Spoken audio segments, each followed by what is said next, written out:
Hello नमस्कार मु आलोक आपण मानक स्वागत करुच्ची मोर यूट्यूब चैनल्स एडवांस अपॉर्चुनिटी को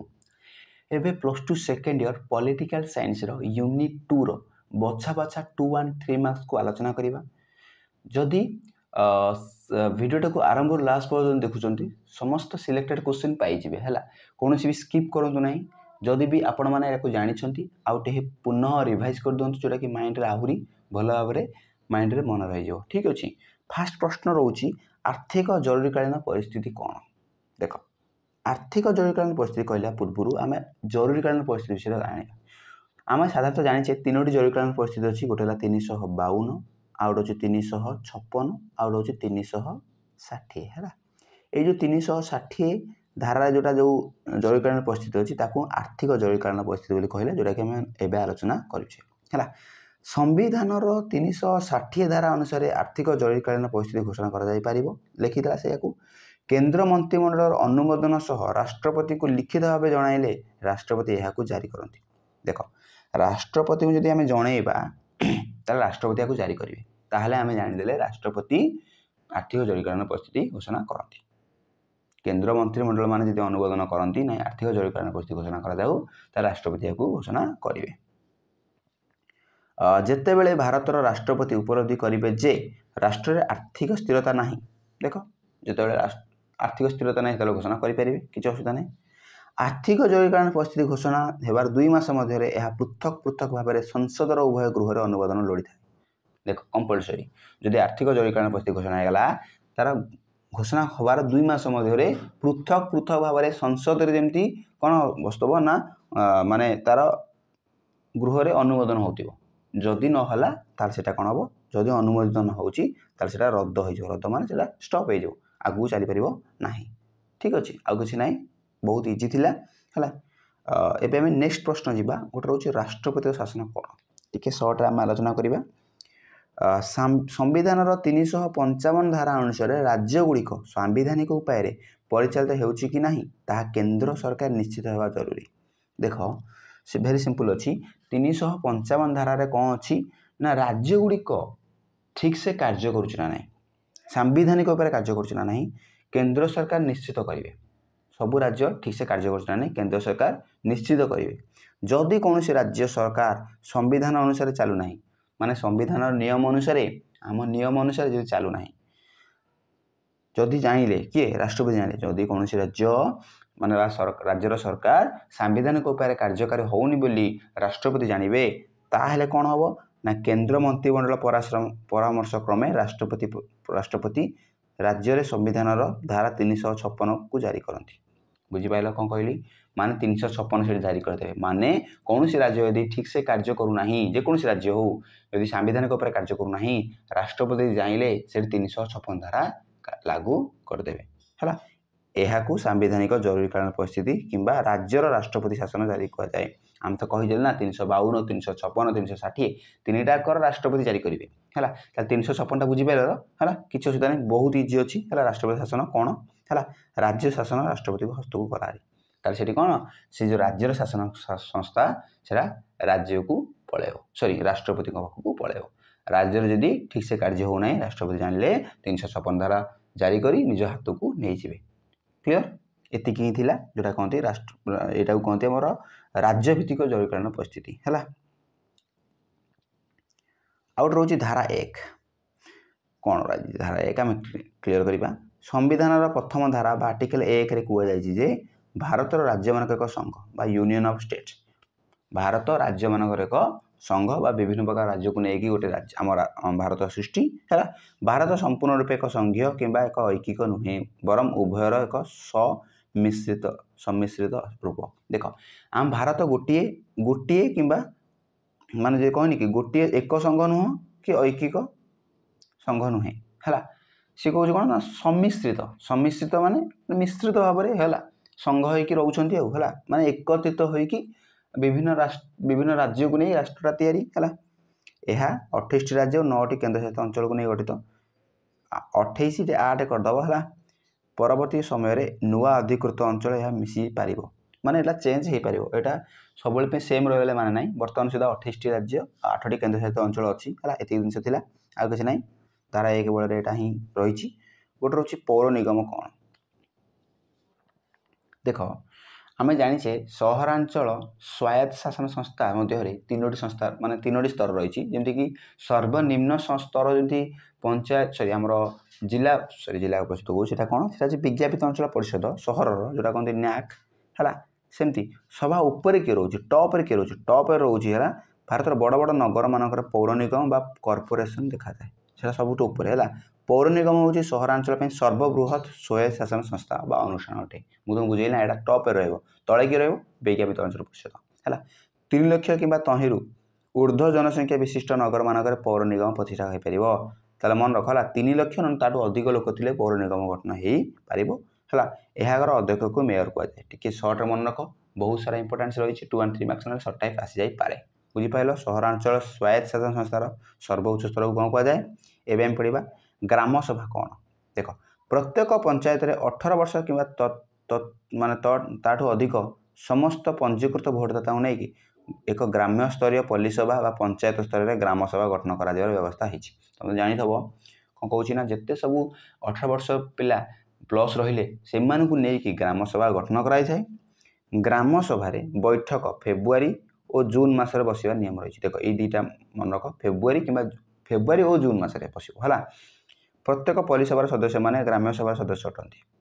ପଲ୍ଲୀସଭା ମାନେ ଯେତେ ସବୁ ସଦସ୍ୟ ରହିଲେ ସମସ୍ତେ ଗ୍ରାମସଭାରେ ଆଡ଼୍ ହେଇପାରିବେ, କିଛି ଅସୁବିଧା ନାହିଁ। କାହାକୁ ବାରଣ ହେଇପାରିବନି, କାହାକୁ ମନା ହେଇପାରିବନି, ସମସ୍ତେ ବସିପାରିବ ହେଲା। ସଭାରେ ଉପସ୍ଥିତ ଥିବା ସଭ୍ୟମାନଙ୍କ ସ୍ୱାକ୍ଷରରେ ଗ୍ରାମସଭାର ବିବରଣୀ ଚୂଡ଼ାନ୍ତ ହୁଏ। ଦେଖ ଗ୍ରାମସଭା ହେଇଗଲା, ସେଠି ଗୋଟେ ରେଜୁଲେସନ୍ ହେବ ହେଲା। ସେ ରେଜୁଲେସନ୍ ବା ପେପର ହେବ, ସେଥିରେ ଗୋଟେ ସାଇନ୍ ମରା ହେବ ନା, ଏୟା ହେଲା, ଏୟା କାମ ହେଇଛି, ଏୟା ସୁବିଧା ଦିଆହେବ, ଏୟା ଅସୁବିଧାକୁ ଦୂରୀକରଣ କରାଯିବ, ଏଇଭଳିଆ ଗୋଟେ ଆଲୋଚନା କରାଯାଏ। ତାପରେ ସମସ୍ତଙ୍କ ସ୍ୱାକ୍ଷର ଯାଇଥାଏ, ନାଇଁ ଆମେ ଆସିଲୁ, ଆମେ ସମର୍ଥନ ଜଣାଇଲୁ, ଆମେ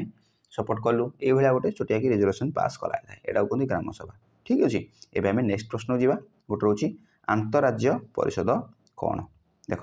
ଭାରତୀୟ ସମ୍ବିଧାନର 263 ଧାରା ଅନୁସାରେ ରାଷ୍ଟ୍ରପତି ଆନ୍ତଃରାଜ୍ୟ ପରିଷଦ ଗଠନ କରିଥାନ୍ତି। ଏହାର ମୁଖ୍ୟ କାର୍ଯ୍ୟ ହେଲା କେନ୍ଦ୍ର ରାଜ୍ୟ ଆଉ ରାଜ୍ୟ ମଧ୍ୟରେ। ଦେଖ ଗୋଟେ ସେଣ୍ଟ୍ରାଲ ଗଭର୍ଣ୍ଣମେଣ୍ଟ ଆଉ ଷ୍ଟେଟ୍ ଗଭର୍ଣ୍ଣମେଣ୍ଟ ମଧ୍ୟରେ, ନହେଲେ ଷ୍ଟେଟ୍ ଗଭର୍ଣ୍ଣମେଣ୍ଟ ମଧ୍ୟରେ ଯେତେ ସାରା ବିବାଦ ଉପୁଜିଥାଏ ତାକୁ ସମାଧାନ କରିବା ଲାଗି ଆନ୍ତଃରାଜ୍ୟ ପରିଷଦ ଗଠନ ହୋଇଥାଏ। 263 ଧାରା ଅନୁସାରେ ରାଷ୍ଟ୍ରପତି ଗଠନ କରିଥାନ୍ତି ହେଲା।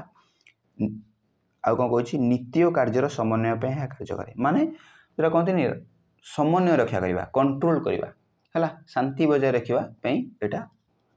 ଆନ୍ତଃରାଜ୍ୟ ପରିଷଦ ଗଠନ ହେଇଛି, ଆଉ କିଛି ନାହିଁ ହେଲା। ପ୍ରଶ୍ନରୁ ହିଁ ତୁମେ ବୁଝିପାରୁଥିବ ଆନ୍ତଃରାଜ୍ୟ ହେଲା। ନେକ୍ସଟ ହେଉଛି ଅବଶିଷ୍ଟ କ୍ଷମତା କଲେ କ'ଣ ବୁଝ? ମୁଁ ତୁମକୁ ଅଲରେଡ଼ି ବୁଝେଇ ଦେଇଛି ଫାର୍ଷ୍ଟ ୟୁନିଟ୍ରେ। କେନ୍ଦ୍ର ତାଲିକା, ରାଜ୍ୟ ତାଲିକା, ଯୁଗ୍ମ ତାଲିକାକୁ ବାଦ ଦେଲା ପରେ ଯେଉଁ ତାଲିକା ରହିଲା ତାକୁ କୁହନ୍ତି ଅବଶିଷ୍ଟ କ୍ଷମତା ହେଲା। ଯଦି ବି କ'ଣ କରୁଛି ସେଇଆକୁ ଲେଖିଛନ୍ତି ହେଲା, କିଛି ନାହିଁ। ତାପରେ ଦେଇଛି ଏହି 3ଟି ତାଲିକା ଅନ୍ତର୍ଭୁକ୍ତ ବିଷୟ ବ୍ୟତୀତ ଅନ୍ୟ ଯେକୌଣସି ନୂତନ ବିଷୟ ଆଇନ ପ୍ରଣୟନ ଦରକାର ପଡ଼ିଲେ ସଂସଦ ସେ ବିଷୟରେ ଆଇନ ପ୍ରଣୟନ କରିବେ। ଦେଖ ଏଠି ସଂସଦ ହେଡ୍ ରହିବେ ହେଲା। ଏହାକୁ ବଳକା ବା ଅବଶିଷ୍ଟ କ୍ଷମତା ବୋଲି କୁହାଯାଏ। ଭାରତରେ ସମ୍ବିଧାନ ବ୍ୟବସ୍ଥା ଅନୁସାରେ ସମସ୍ତ ଅବଶିଷ୍ଟ କ୍ଷମତା କେନ୍ଦ୍ର ସରକାର ହସ୍ତରେ ନ୍ୟସ୍ତ ରହିଛି ହେଲା। ଏଠି କେନ୍ଦ୍ର ସରକାର ପାଖରେ ରହିଛି, ଆଉ ସଂସଦ ଆଇନ ପ୍ରଣୟନ କରିବେ, କାର୍ଯ୍ୟକାରୀ କରିବେ, କିନ୍ତୁ କେନ୍ଦ୍ର ସରକାର ହସ୍ତରେ ରହିଛି ହେଲା। ଏବେ ଆମେ ନେକ୍ସଟ ପ୍ରଶ୍ନ ଯିବା। ବିଜ୍ଞାପିତ ଅଞ୍ଚଳ ପରିଷଦ ମୁଁ ତୁମକୁ ବୁଝେଇଛି। ଆମର ସହରାଞ୍ଚଳ ସ୍ୱାୟତ୍ତ ଶାସନ ସଂସ୍ଥାର ସର୍ବନିମ୍ନ ସ୍ତର ହେଉଛି ବିଜ୍ଞାପିତ ଅଞ୍ଚଳ ପରିଷଦ, ଯେଉଁଟା କୁହନ୍ତି ନ୍ୟାକ୍ ବୋଲି କହୁଛେ ହେଲା। ସେୟା ଲେଖିଛି ସହରାଞ୍ଚଳ ସ୍ଥାନୀୟ ସଂସ୍ଥାର ପୌର ନିଗମ ରହିଛି, ନଗର ନିଗମ ରହିଛି, ଗୋଟେ ପୌରପାଳିକା ରହିଛି, ଆଉ ବିଜ୍ଞାପିତ ଅଞ୍ଚଳ ପରିଷଦ। ଏଇ ତିନିଟାକୁ ମନେ ରଖ। ଗୋଟେ ଲୋ ଲେବୁଲ୍ ହେଉଛି ବିଜ୍ଞାପିତ ଅଞ୍ଚଳ ପରିଷଦ, ମିଡ଼ିୟମ୍ ହେଉଛି ପୌରପାଳିକା, ଲାଷ୍ଟ ହେଉଛି ନଗର ନିଗମ ବା ପୌର ନିଗମ ବି କହିପାରିବା ହେଲା। ସେ ତିନିଟା ମଧ୍ୟରୁ ସର୍ବନିମ୍ନ କିଏ? ନା ସେଟା ହେଉଛି ଆମର ବିଜ୍ଞାପିତ ଅଞ୍ଚଳ ପରିଷଦ ହେଲା। ତଦ୍ ଅନୁସାରେ 1994 ମସିହା ପୌର ଆଇନ ଅନୁସାରେ ନ୍ୟାକ୍ ଗଠନ ବ୍ୟବସ୍ଥା କରାଯାଇଛି। ଏଇଟା 1994 ମସିହାରେ ହେଇଛି, ଯାହାର ସଂଖ୍ୟା ଏବେ 69 ହେଲା। ଏହି ଆଇନ ଅନୁସାରେ ଓଡ଼ିଶାରେ ଯେଉଁ ସହରରେ ଲୋକ ସଂଖ୍ୟା 10,000 ସେଠାରେ ବିଜ୍ଞାପିତ ଅଞ୍ଚଳ ଗଠନ କରାଯାଏ। ଦେଖ ଆମେ ପଢ଼ିଲେ କ'ଣ ନା 3 ଲକ୍ଷରୁ ଅଧିକ ଥିଲେ ଆମର ସେଠି ପୌର ନିଗମ ଗଠନ ହେବ, କିନ୍ତୁ ଏଠି କ'ଣ ପଢ଼ିଲେ 10,000 ଲୋକ ଯଦି ଅଛନ୍ତି ହେଲା ବା ତାଠୁ କମ୍ ଅଛନ୍ତି, ସେଠି ପୌର ନିଗମ ଗଠନ ହୋଇପାରିବନି କି ପୌରପାଳିକା ଗଠନ ହେବନି, ସେଠି ବିଜ୍ଞାପିତ ଅଞ୍ଚଳ ପରିଷଦ ଗଠନ ହେବ ବା ସେଟା ସର୍ବନିମ୍ନ ସ୍ତର, ସେଠି ନ୍ୟାକ୍ କାର୍ଯ୍ୟ କରିବ ହେଲା, ନ୍ୟାକ୍ ଶାସନ କରିବ। ଠିକ୍ ଅଛି। ଏବେ ନେକ୍ସଟ ପ୍ରଶ୍ନ ଯିବା। କେନ୍ଦ୍ରାଭିମୁଖୀ ସଂଘୀୟ ରାଷ୍ଟ୍ର। ଆମେ ଦେଖ ଗୋଟେ ହେଲା କେନ୍ଦ୍ରାଭିମୁଖୀ ଆଉ କେନ୍ଦ୍ରା ପ୍ରସାରୀ ସଂଘୀୟ ରାଷ୍ଟ୍ର ଦୁଇ ଭାଗରେ ରହିଛି, ସେଟାକୁ ଆମେ ଟିକେ ଆଲୋଚନା କରିବା। ସଂଘୀୟ ରାଷ୍ଟ୍ରର ଦେଖ ସଂଘୀୟ ରାଷ୍ଟ୍ର ଦୁଇ ପ୍ରକାର, ଗୋଟେ ହେଲା କେନ୍ଦ୍ରା ପ୍ରସାରୀ, କେନ୍ଦ୍ରାଭିମୁଖୀ। ଯେଉଁଠି ଅନେକ କ୍ଷୁଦ୍ର ରାଜ୍ୟ ମିଳିତ ହୋଇ ସଂଘୀୟ ରାଷ୍ଟ୍ର ପ୍ରତିଷ୍ଠା କରି କେନ୍ଦ୍ର ସରକାର ଗଠନ କରିଥାନ୍ତି ତାହା ହେଉଛି କେନ୍ଦ୍ରାଭିମୁଖୀ ସଂଘୀୟ ରାଷ୍ଟ୍ର। ଯୁକ୍ତରାଷ୍ଟ୍ର ଆମେରିକା ଏହାର ଉଦାହରଣ। ଦେଖ ଏଠି କ'ଣ ରହିଛି ଅନେକ କ୍ଷୁଦ୍ର ରାଜ୍ୟ କ'ଣ କଲେ ମିଳିତ ହୋଇଗଲେ ଛୋଟ ଛୋଟ ରାଜ୍ୟ ମିଳିତ ହୋଇଗଲେ ସଂଘୀୟ ରାଷ୍ଟ୍ର ପ୍ରତିଷ୍ଠା କରି କେନ୍ଦ୍ର ସରକାର ଗଠନ କଲେ ମାନେ ଏଠାରେ କେତେ ଗୁଡ଼ିଏ ମାନେ ରାଜ୍ୟ ମିଳିତ ହୋଇଗଲେ ରାଜ୍ୟ ମିଶିକି କ'ଣ କଲେ ନା ଗୋଟେ କେନ୍ଦ୍ର ସରକାର ଗଠନ କଲେ ସେମାନେ ମିଶିକି କେନ୍ଦ୍ର ସରକାର ଗଠନ କଲେ ସେଇ ସିଷ୍ଟମଟାକୁ କେନ୍ଦ୍ରାଭିମୁଖୀ ସଂଘୀୟ ରାଷ୍ଟ୍ର କୁହାଗଲା ମାନେ କେନ୍ଦ୍ର ଆଡ଼କୁ ଅଭିମୁଖ କଲେ କେନ୍ଦ୍ରାଭିମୁଖୀ ବୁଝିପାରୁଛ ନା ଟିକେ ଇଜିଲି ମନେ ରଖ କେନ୍ଦ୍ର ପ୍ରସାର କେନ୍ଦ୍ରାଭିମୁଖୀ ଭିତରେ ପ୍ରୋବ୍ଲେମ ଆସିବନି ବୁଝ ହେଲା ତା ଡିଫରେନ୍ସଟା ବୁଝ କେନ୍ଦ୍ରାଭିମୁଖୀ ମାନେ ହେଉଛି ଅନେକ ଗୁଡ଼ିଏ କ୍ଷୁଦ୍ର ରାଜ୍ୟ ସେଠି କ'ଣ କଲେ ନା ମିଳିତ ହୋଇକି ସେ କ'ଣ କଲେ ନା ସଂଘୀୟ ରାଷ୍ଟ୍ର ପ୍ରତିଷ୍ଠା କଲେ ସଂଘୀୟ ରାଷ୍ଟ୍ର ପ୍ରତିଷ୍ଠା କରି କେନ୍ଦ୍ର ସରକାର ଗଠନ କଲେ ତାକୁ କେନ୍ଦ୍ରାଭିମୁଖୀ ସଂଘୀୟ ରାଷ୍ଟ୍ର ବୋଲି କୁହାଗଲା ଉଦାହରଣ ସ୍ୱରୂପ ଯୁକ୍ତରାଷ୍ଟ୍ର ଆମେରିକା ଏହାର ଉଦାହରଣ କ୍ଲିୟର କେନ୍ଦ୍ରାଭିମୁଖୀ କ୍ଲିୟର ତାପରେ ଆମେ କେନ୍ଦ୍ର ପ୍ରସାରୀ ଗଠନ ଆଲୋଚନା କରିବା କ'ଣ ଦେଇଛି ସର୍ଟରେ ଆଲୋଚନା କରିବା ଶାସନର ସୁବିଧା ଦୃଷ୍ଟିରୁ ବୃହତ ରାଷ୍ଟ୍ର ଅନେକ ଛୋଟ ଛୋଟ ରାଜ୍ୟରେ ବିଭକ୍ତ ହୋଇ ଏକ ସଂଘୀୟ ରାଷ୍ଟ୍ର ଗଠନ କରିଥାନ୍ତି ଏହାକୁ କେନ୍ଦ୍ର ପ୍ରସାରୀ ସଂଘୀୟ ରାଷ୍ଟ୍ର କୁହାଯାଏ ଭାରତ କାନାଡ଼ା ଏଭଳି ରାଷ୍ଟ୍ର ଅଟନ୍ତି ଦେଖ এটা ଟିକେ ଓଲଟା ମାନେ ଦେଖ ଗୋଟେ ବଡ଼ ଦେଶ କ'ଣ କରିବ ନା ଶାସନକୁ ଠିକ୍ସେ କାର୍ଯ୍ୟକାରୀ କରିବାରେ ଟିକେ ପ୍ରୋବ୍ଲେମ୍ ହେଲା ସେଥିପାଇଁ କ'ଣ କରିବ ନା ଶାସନକୁ ଟିକେ କଣ୍ଟ୍ରୋଲକୁ ଆଣିବା ପାଇଁ ସେ କ'ଣ କରିବ ନା ଛୋଟ ଛୋଟ ରାଜ୍ୟରେ ଡିଭାଇଡ଼ କରିବ ଦେଖ କେନ୍ଦ୍ରାଭିମୁଖୀ ମାନେ କ'ଣ ଛୋଟ ଛୋଟ ରାଜ୍ୟମାନେ ମିଶିକି ସଂଘୀୟ ରାଷ୍ଟ୍ର ଗଠନ କଲେ କେନ୍ଦ୍ର ସରକାର ଗଠନ କଲେ କିନ୍ତୁ ଏଠି କ'ଣ ଟିକେ ଓଲଟା ମାନେ କୌଣସି ରାଷ୍ଟ୍ର ଶାସନ ସୁବିଧା ଦୃଷ୍ଟିକୁ ଲକ୍ଷ୍ୟ କରି ନିୟନ୍ତ୍ରଣ କରିବା ଲାଗି ସେମାନେ କ'ଣ କରନ୍ତି ନା ଛୋଟ ଛୋଟ ରାଜ୍ୟରେ ବିଭକ୍ତ କରିଛନ୍ତି ତାକୁ କେନ୍ଦ୍ର ପ୍ରସାରୀ ସଂଘୀୟ ରାଷ୍ଟ୍ର ବୋଲି କୁହାଗଲା ଯେମିତିକି ଭାରତ କାନାଡ଼ା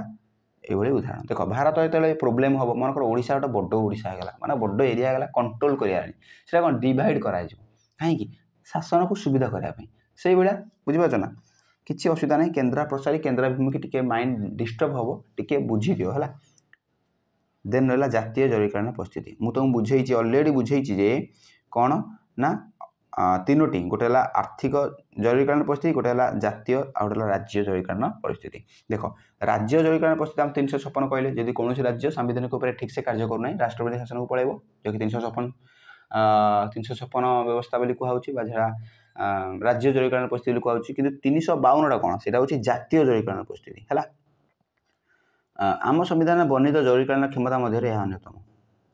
ଏହି ଜାତୀୟ ଜରୁରୀକାଳୀନ କ୍ଷମତା ଜର୍ମାନୀର ୱାଇମର ସମ୍ବିଧାନରୁ ଉଦ୍ଧାର କରାଯାଇଛି ଏଇଟା ଜର୍ମାନରୁ ଆସିଛି ହେଲା ଜାତୀୟ ଜରୁରୀକାଳୀନ ପରିସ୍ଥିତି ଜର୍ମାନରୁ ଆସିଛି ଆମ କନଷ୍ଟିଟ୍ୟୁସନରେ ଆଡ଼୍ ହେଇଛି ହେଲା ଜାତୀୟ ଜରୁରୀକାଳୀନ ପରିସ୍ଥିତି ସମୟରେ ମୌଳିକ ଧାରାରେ 19ରୁ 32କୁ ସଂକୁଚିତ କରାଯାଇଥାଏ 19 ଏବଂ 32କୁ ସରି ଭୁଲ କହିଲି 19 ଏବଂ 32କୁ ସଂକୁଚିତ କରାଯାଇଥାଏ ମୌଳିକ ଧାରା ହେଲା ଯୁଦ୍ଧକର ପରିସ୍ଥିତି ଏକ ଦେଶକୁ ବହି ଆକ୍ରମଣ ପ୍ରାକ୍ ସୂଚନା ମିଳିଲେ ଏ ଜାତୀୟ ଜରୁରୀକାଳୀନ ପରିସ୍ଥିତି ଘୋଷଣା କରାଯାଏ ଦେଖ ଏଠି ସର୍ଟରେ ଆମେ ମନେ ରଖିବା କିଛି ନାହିଁ ଏଠି ଦେଖ 32 ଧାରାକୁ ବନ୍ଦ କଲା 19 ଧାରାକୁ ବନ୍ଦ କଲା ସଂକୁଚିତ କରୁଛି ହେଲା ତମେ କହିବ 32 ଧାରା କ'ଣ 32 ଧାରା ହେଉଛି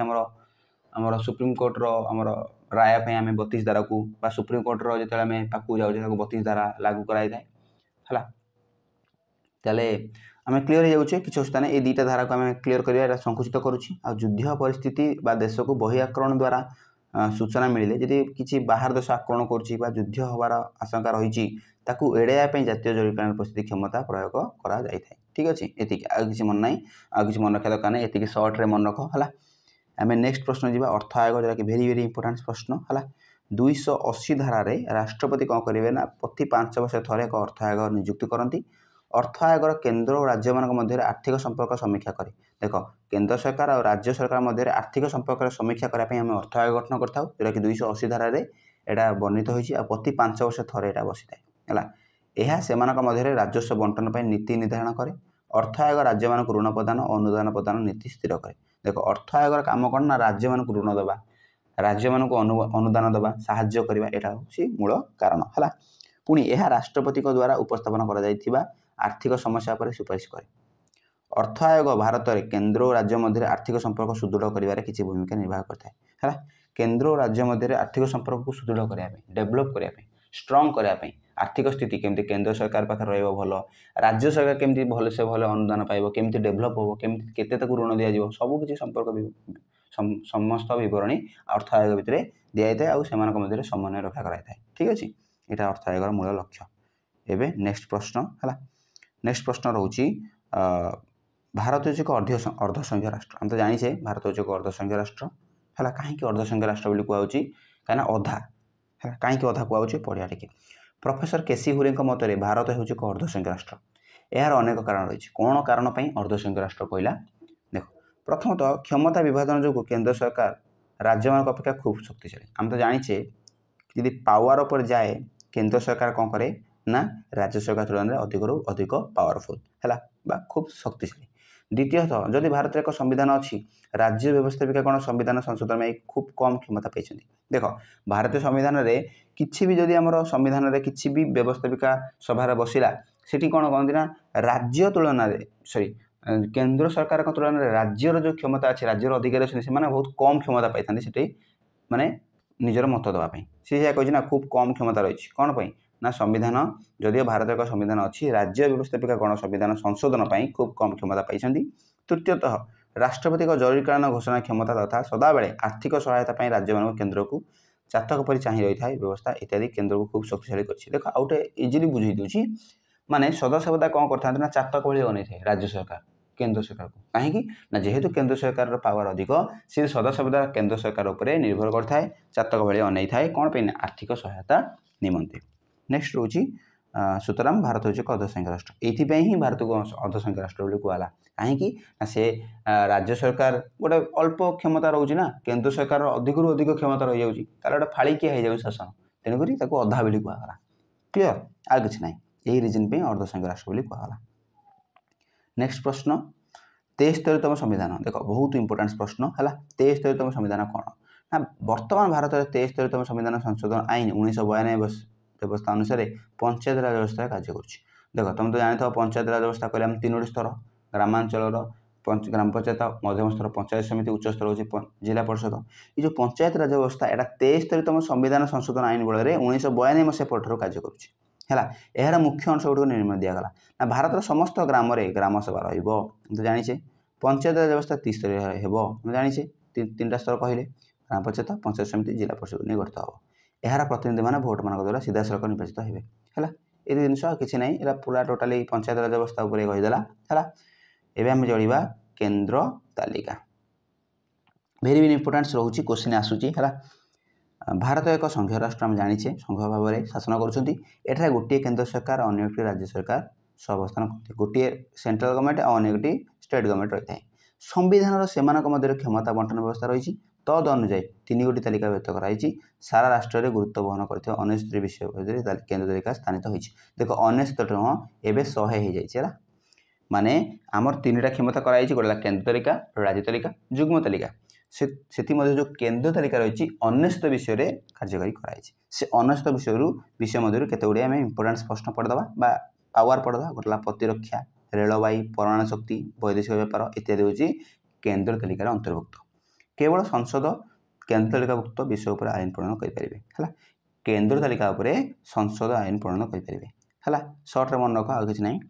गोटे जुग्म तालिका कौन रोचे जुग्म तालिका माने देख 52टा विषय रहा है एठार कौन उभय केंद्र सरकार और राज्य सरकार व्यवस्थापिका आईन करेंगे ये उभय रही जुग्म कहला है जदि केंद्र और राज्य मध्य कौन बद देखा जाए ताहले संसद द्वारा प्रणीत हो बलवत्तर रहे देख केंद्र और राज्य मध्य किसी प्रोब्लेम देखला कहीं मिलित भाव में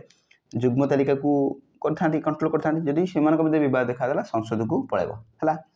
शिक्षा परिवार नियंत्रण श्रमिक संगठन श्रम मंगल कल कारखाना इत्यादि जुग्म तालिकाभुक्त अंतर्भुक्त टिके मन रख सर्ट टाइप आसे ना 2 और 3 मार्क्स आटाच कर कौन कौन जुग्म तालिका जाऊँगी गोटे परिवार नियंत्रण हो शिक्षा व्यवस्था हो श्रमिक संगठन हो श्रम मंगल हो कल कारखाना हो यहाँ हूँ जुग्म उभय केंद्र सरकार राज्य सरकार मिश्र मिलित उद्यम कार्यकारी करा ये विषय गुड़िक उभय सरकार कार्य करता है आगे नहीं ये आम राज्य तालिका को आलोचना करवा देख आम अलरेडी आलोचना कर जुग्म तालिका राज्य तालिका सॉरी केंद्र तालिका यहाँ हूँ राज्य तालिका क्षमता बंटन अनुसार राज्य विधानमंडल 61 विषय उपर आईन प्रणयन करेंगे 61 विषय दिखाई है एगुड़िक राज्य तालिका तो कराई ये विषय गुड़िक कौन टी आलोचना करवा टिके मन रख गोटे आईन श्रृंखला कृषि पशुपालन जलसेचन जंगल मत्स्य भू राजस्व जनस्वास्थ्य इत्यादि राज्य तालिकाभुक्त अंतर्भुक्त मात्र संविधान केतक व्यवस्था अनुसार विभिन्न समय संसद मध्य तालिका उपर आईन प्रणयन करपारती है बेले बेले आवश्यक पड़े संसद दि जाए है आगे ना देख केंद्र तालिका राज्य तालिका जुग्म तालिका ये जिनस कह मन रख है जी सर्ट्रे मन रखिपार मन रख है ये नेक्स्ट पॉइंट को जावा सप्तम अनुसूची देख भेरी भेरी इंपोर्टेंस रोचे धारा 246 बल संविधान सप्तम अनुसूची 3 गोटी तालिका कराई गोटे केंद्र तालिका राज्य तालिका जुग्म तालिका है सप्तम अनुसूची बांटी दी जाइए। यही तीनोटी तालिकार वर्णित विषयगुड़िक उपर आईन प्रणयन करने केन्द्र और राज्य क्षमतार परिसर सप्तम अनुसूची सूचित कराई माने केन्द्र और राज्य मध्य केन्द्र तालिका हो राज्य तालिका हो जुग्म तालिका हो ये सब रही आरी उपर ही यहाँ सप्तम अनुसूची रही है। नेक्स्ट रोचे संविधान प्रदत्त केन्द्र तालिका राज्य तालिका और जुग्म तालिकार विषय संख्या हूँ 97 67 47 यहाँ तो करेक्शन करदेव है। आम ऊपर पढ़ले आलोचना कले केते सब दिखाई पावर दिखाई क्या केतेटा है। एठार उल्लेख अच्छी जे केतेक स्वतंत्र परिस्थिति राज्य तालिका भुक्त विषय उपर संसद आईन प्रणयन करें मुझे तुमको बुझेली ना राज्य तालिका आवश्यक पड़े संसद को दिजा ही लिखला। सप्तम अनुच्छेद उल्लेख कराए केन्द्र आईन और राज्य आईन मध्य बद देखादे केन्द्र आईन बलवत्तर रहा। देख ऊपर जहाँ भी तुम आलोचना कल केन्द्र और राज्य और जुग्म तालिका मध्य से ही लिखाई आ कि सप्तम अनुच्छेद से ही उल्लेख कराई। लास्ट प्रश्न 74तम संविधान देख आम 73तम संविधान पढ़े 74तम संविधान पढ़ा भेरी भेरी इंपोर्टेंट रोचे। 74तम संविधान संशोधन आईन सहरांचल स्वायत्त शासन संस्था प्रযোज्य अटे। देख 73तम संविधान पंचायत राज व्यवस्था 3टी स्तर को बुझेगा ग्राम पंचायत जिला परिषद पंचायत समिति है कि 74तम संविधान संशोधन आईन हूँ कौन ना सहरांचल स्वायत्त शासन संस्था प्रযোज्य अटे। 74तम संविधान संशोधन आईन 1993 मसीहा जून मास 1 तारिख कार्यकारी करुँच मन रख सर्ट्रे है। यही संशोधन आईन बल नवम क और द्वादश अनुसूची जोग कर सहरांचल स्वायत्त शासन संस्था क्षमता और कार्य को परिसर वृद्धि कर सहरांचल स्वायत्त शासन संस्था गुड़ पौर निगम पौरपालिका विज्ञापित अंचल परिषद आम जन जानले ग्रामांचल पंचायत राज व्यवस्था 3टी स्तर 73 जाऊँगी 74 सहरांचल 3टी स्तर गोटे पौर निगम पौरपालिका विज्ञापित अंचल परिषद है सर्वनिम्न मध्यम और उच्च स्तर मध्य डिवाइड कराई जोटा कि 74तम संविधान उल्लेख कर आम क्लीयर हो गले 73तम संविधान कौन 74तम संविधान कौन आम आराम से बहुत सरल भाव क्लीयर हो गले। आशा कर समस्त बुझीपार टिके टाइम जाऊ पछे माइंड पूरा फ्रेश हो फुली रिवाइज हो और नेक्स्ट वीडियो आसा अपेक्षा करूँ आदि वीडियो को भल लगे लाइक करूँ सांग शेयर करूँ। रोची नमस्कार।